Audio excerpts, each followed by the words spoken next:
지금 대한민국 사법 역사에서 정말 보기 드문 일이 벌어지고 있습니다. 와, 이거 심상치 않은데요.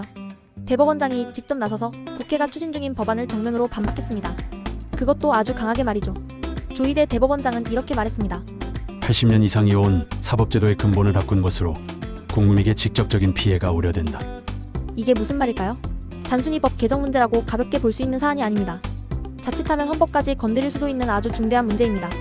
그리고 법조계 일각에서는 이렇게 말합니다. 현재 방식은 법원을 장악하려는 시도로 비칠 수 있다고 말이죠. 정말 무서운 이야기 아닙니까? 그렇다면 우리는 오늘 이 세 가지 핵심 질문을 정면으로 들여다봐야 합니다. 첫째, 사법개혁 3법 왜 이렇게까지 갈등이 커진 걸까요? 도대체 무슨 법안이길래 이렇게 난리가 난 걸까요? 둘째, 정말 국민 피해가 발생할 수 있을까요? 우리 같은 평범한 사람들이 이 싸움에 휘말려서 피해를 볼 수도 있다는 걸까요?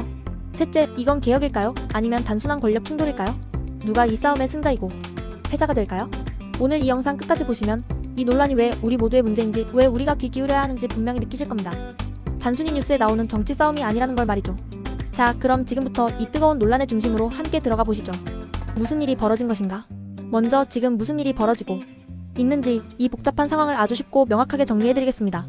더불어민주당이 추진하고 있는 이른바 사법개혁 3법은 크게 세 가지로 구성되어 있습니다. 하나하나 뜯어볼게요. 첫째, 가장 논란이 큰 부분 중 하나인데요. 바로 재판소원 도입입니다. 이건 뭐냐면 헌법재판소가 법원의 재판 결과를 다시 심사할 수 있도록 하는 제도예요. 지금은 대법원에서 최종 판결이 나면 그걸로 끝이거든요. 그런데 이게 도입되면 대법원 판결 이후에도 헌법재판소에 가서 다시 한번 판단을 받을 수 있게 되는 겁니다. 생각만 해도 복잡하죠? 둘째, 법의 복제 신설입니다. 이건 판사가 의도적으로 법을 왜곡해서 재판을 쓸 경우에 형사처벌을 받도록 하는 내용이에요. 언뜻 들으면 그럼 잘못한 판사 처벌하는 거니까 좋은 거 아니야? 라고 생각할 수도 있습니다. 하지만 여기에도 복잡한 쟁점이 숨어 있습니다. 셋째, 대법관 증언입니다. 현재 14명인 대법관 수를 늘리자는 겁니다. 대법관이 많으면 일도 빨리 처리하고 좋겠네 싶지만 이 또한 단순한 문제가 아닙니다. 이렇게 세 가지 법안이 패키지로 추진되면서 사법부가 발칵 뒤집힌 겁니다. 이 세 가지 법안에 대해 조희대 대법원장은 강하게 반발했습니다. 그의 발언을 다시 한번 되새겨볼 필요가 있습니다. 국민에게 직접적인 피해 우려가 있다. 단순히 사법부만 피해보는 게 아니라는 거죠. 80년 이상이 온 사법제도의 근본을 바꾸는 것이다.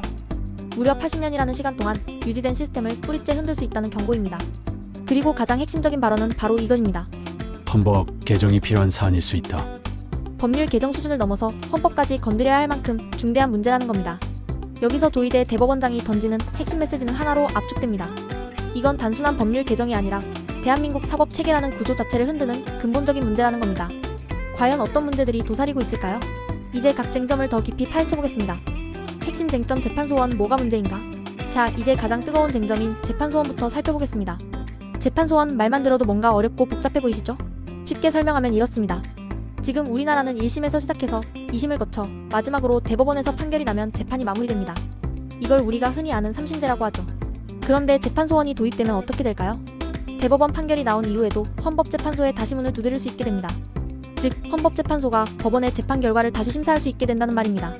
이렇게 되면 사실상 사심제가 되는 거 아니냐는 논란이 나오는 이유가 바로 여기에 있습니다. 아니, 억울한 국민이 한 번 더 판단받을 수 있으면 좋은 거 아니야? 라고 생각하실 수도 있습니다. 추진 측에서는 이런 주장에 대해 독일 사례를 들며 반박합니다. 독일도 헌법재판소가 재판을 다시 본다, 왜 우리는 안 되냐라고요. 다른 나라에서도 잘하고 있는 제도인데 우리라고 못할 게 뭐가 있냐는 거죠. 하지만 대법원 측의 입장은 다릅니다. 그들은 이렇게 말합니다. 독일은 헌법 구조 자체가 우리와 완전히 다르다. 독일의 시스템을 우리 체계에 그대로 이식하면 맞지 않는다고 말이죠. 모든 제도가 만능으로 적용될 수는 없는 노릇이니까요. 여기서 한번 깊이 생각해 보십시오. 재판이 한없이 끝나지 않는 구조가 된다면 과연 우리 사회에 무슨 일이 벌어질까요? 한쪽에서는 국민의 권리 구제가 강화되고 억울함을 해소할 수 있는 기회가 늘어난다고 말합니다. 하지만 다른 한쪽에서는 재판이 영원히 끝나지 않아 법적 안정성이 무너지고 사법 시스템에 혼란이 초래될 것이라고 말합니다. 누가 맞을까요? 이건 제가 당장 답을 드릴 수 있는 문제가 아닙니다. 하지만 분명한 건 이 제도 하나만으로도 수십 년간 이어온 우리 사법체계가 통째로 흔들릴 수 있다는 사실입니다. 헌법재판소가 대법원의 최종 판단을 뒤집을 수 있게 된다면 최고 사법기관인 대법원의 권위와 역할은 어떻게 될까요? 국민의 입장에서는 예측 가능성이 떨어지고 소송이 끝없이 이어지면서 피로감이 커질 수도 있습니다. 이처럼 재판소원 도입은 단순히 하나의 제도를 추가하는 것을 넘어 사법부의 근본적인 구조와 역할, 그리고 국민의 사법 서비스 이용 방식까지도 크게 변화시킬 수 있는 아주 중대한 쟁점입니다. 핵심 쟁점 두 번째는 대법관 증언. 두 번째 핵심 쟁점, 바로 대법관 증언입니다. 현재 14명인 대법관 수를 늘리자는 법안인데요. 대법관이 너무 적어서 사건이 밀린다. 그러니 늘려야 한다. 언뜻 들으면 아주 합리적이고 논리적인 주장처럼 들립니다. 실제로 대법원에 올라오는 사건은 매년 수만 건에 달합니다. 어마어마한 양이죠. 이 때문에 대법관 한 명당 감당해야 하는 업무량이 상당하다는 것은 부정할 수 없는 사실입니다. 업무 과부하는 대법관들의 피로도를 높이고 사건 처리 속도를 늦추며 심도 있는 판단에도 영향을 미칠 수 있습니다. 여기까지는 대법관 증언에 찬성하는 측의 논리가 매우 설득력 있게 들립니다. 그런데 왜 사법부 내부에서 특히 조희대 대법원장이 강하게 반발하고 나서는 걸까요? 그 이유는 바로 숫자가 아니라 구성에 있습니다. 대법관은 대통령이 임명하고 국회가 동의하는 절차를 거칩니다. 만약 대법관 숫자가 늘어난다면 그만큼 대통령이 임명할 수 있는 대법관의 수가 늘어나고 국회가 동의할 수 있는 범위도 넓어지게 되겠죠. 이 과정에서 정치적 영향력이 커질 수 있다는 것이 핵심 우려사항입니다. 특정 정권이 자신들의 입맛에 맞는 대법관을 대거 임명하여 사법부 전체를 좌지우지하려 할 수 있다는 의심의 눈초리가 생겨나는 겁니다. 여기서 저는 여러분께 이 질문을 드리고 싶습니다. 단순히 대법관의 숫자를 늘리는 것이 진정한 사법개혁일까요? 아니면 대법관 구성 자체를 누가, 어떤 기준으로, 어떻게 채우느냐가 더욱 중요한 문제일까요? 대법관 증언이 정말 업무 효율성을 높이고 국민의 사법 서비스를 개선하기 위한 순수한 의도에서 추진되는 것인지 아니면 다른 정치적 배경이 숨어있는 것은 아닌지 우리가 꼼꼼히 따져봐야 합니다. 법원 장악 시도 아니냐는 사법부 내부의 반발은 바로 이 지점에서 나옵니다. 의심을 품는 것이 나쁜 게 아닙니다. 오히려 이런 구조적인 변화가 발생할 때는 우리가 더욱 비판적인 시각으로 꼼꼼하게 따져보고 물어봐야 합니다. 사법부의 독립성은 민주주의의 핵심 가치 중 하나이기 때문입니다. 대법관 증언 논의는 단순히 숫자를 늘리는 것을 넘어 사법부의 독립성과 공정성, 그리고 그 구성의 정치적 중립성이라는 훨씬 더 깊고 중요한 문제를 내포하고 있습니다. 왜 지금 충돌이 커졌나? 그렇다면 왜 하필 지금 이 갈등이 이렇게까지 커진 걸까요? 정치적 맥락을 한번 짚어보겠습니다. 지난 총선 이후 거대 야당인 더불어민주당은 압도적인 의석을 확보하게 됐습니다. 여러분도 잘 아시는 것처럼 국회에서 법안을 통과시키기 위해서는 충분한 의석이 뒷받침되어야 하죠. 민주당은 이 압도적인 의석을 바탕으로 매우 강력한 입법 드라이브를 걸고 있습니다. 사법개혁 3법 또한 바로 그 흐름 속에 놓여 있습니다. 입법부의 입장에선 이렇게 말할 수 있습니다. 우리는 국민이 직접 뽑아준 대표다. 국민의 뜻에 따라 개혁을 추진하는 것이 당연하고 마땅하다. 자신들의 정당성과 추진력을 국민의 선택에서 찾고 있는 겁니다. 하지만 반대로 사법부의 입장은 다릅니다. 그들은 이렇게 말합니다. 사법부는 정치 권력으로부터 독립되어야 한다. 입법부가 사법부의 구조와 시스템을 바꾸는 데에는 명확한 한계가 있다.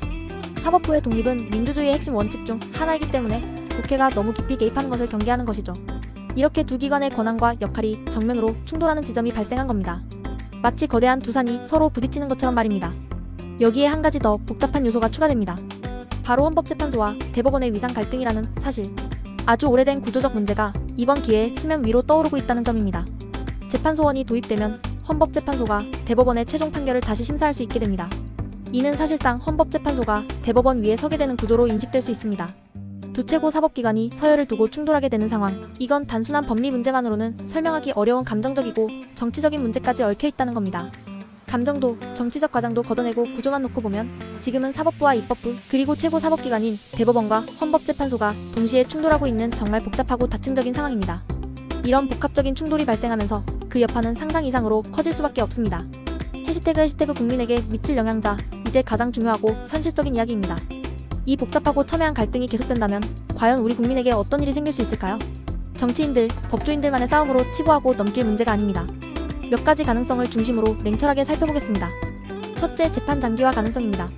만약 재판소원이 도입된다면 대법원 판결 이후에도 헌법재판소 단계까지 재판이 길어질 수 있습니다. 억울함을 풀기 위해 오랜 시간 참고 법원의 문을 두드렸던 사람이 오히려 더 긴 시간을 기다려야 하는 황당한 상황에 처할 수도 있습니다.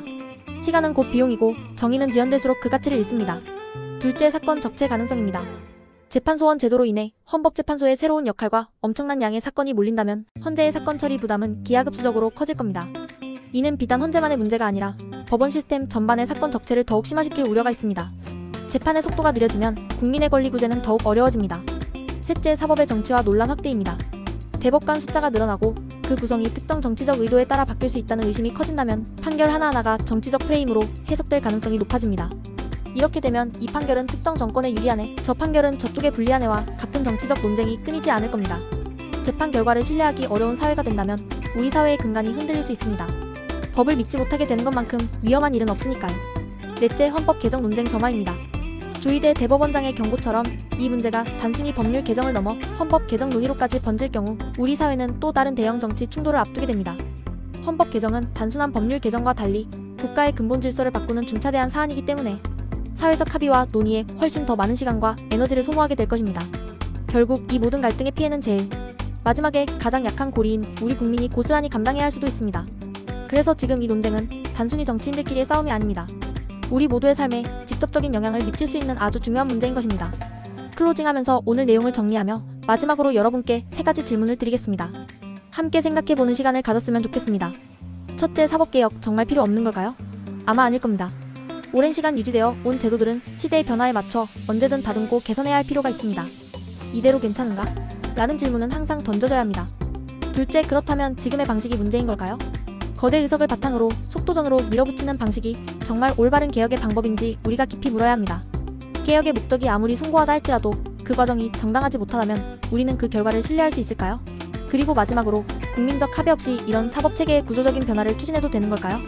사법제도는 어느 특정 정당의 것도 소수 사법부 엘리트들의 것도 아닙니다. 그 재판을 받아야 할 우리 모두의 것입니다. 국민의 삶에 직접적인 영향을 미치는 중요한 변화일수록 국민의 목소리에 귀 기울이고 충분한 사회적 합의를 거치는 것이 중요하지 않을까요? 이건 개혁이냐 아니면 권력 충돌이냐? 이 질문에 대한 답은 뉴스가 아니라 여러분이 직접 판단하셔야 합니다.